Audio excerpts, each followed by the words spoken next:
بسم اللہ الرحمن الرحیم۔ السلام علیکم میرے تمام ویورز کو رمضان کی بہت بہت مبارک ہو۔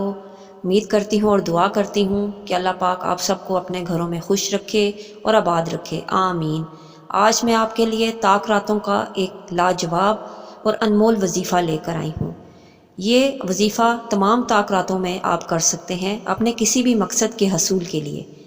لیکن وظیفے پہ جانے سے پہلے اگر آپ میرے چینل پہ نیو ہیں تو میرے چینل کو سبسکرائب کر لیں اور بیل آئیکن پر بھی پریس کر دیں۔ اگر آپ دنیا کے غم و الام سے تنگ آ گئے ہوں، کسی جگہ پناہ نہ ملتی ہو، مسائل بے شمار ہوں، مسائل نہ ہونے کے برابر ہوں، آپ کا بال بال قرض میں جکڑا ہوا ہو، گھر والے بھی آپ سے بدظن ہوں، دوستوں نے منہ پھیر لیا ہو، روزگار کی تلاش ہو لیکن روزگار نہ ملتا ہو، دن بدن غربت اور افلاس کی دلدل میں آپ دھنستے چلے جا رہے ہوں، تو ایسے حالات میں آپ اس مالک حقیقی کے دربار میں سر جھکائیں جو سب کی سنتا ہے اور سب سے زیادہ عطا کرنے والا ہے۔ اس سے بڑھ کر کوئی کریم نہیں، کوئی مہربان نہیں، کوئی رحم کرنے والا نہیں، کوئی سخی نہیں۔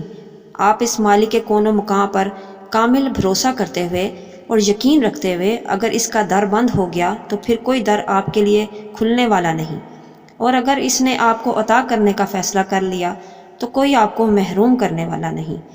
اس ایمان اور یقین کے ساتھ سورۃ فاتحہ کا یہ عمل کریں۔ 40 مرتبہ درود ابراہیم پڑھیں، اس کے بعد 100 مرتبہ سورۃ فاتحہ پڑھ کر پھر 40 مرتبہ درود ابراہیم پڑھیں اور سجدے میں جائیں، اور یقین رکھیں کہ آپ کا سر زمین پر نہیں اللہ تعالیٰ کے قدموں پر رکھا ہے۔ اس تصور سے بھیگی ہوئی آنکھوں اور قلب کی رقت کے ساتھ اپنی پریشانیوں اپنے رب کے حضور رکھیے اور ان سے مدد مانگیے۔ انشاءاللہ اتنا ملے گا کہ آپ سے سنبھالا نہیں جا سکے گا۔ مانگنا تو ہم کو آتا نہیں، وہ ذات تو دینے کے لیے ہر وقت تیار ہے۔ امید کرتی ہوں میرے اس بتائے ہوئے وظیفے سے آپ بھرپور فائدہ اٹھائیں گے اور طاق راتوں میں اس وظیفے کو کریں گے۔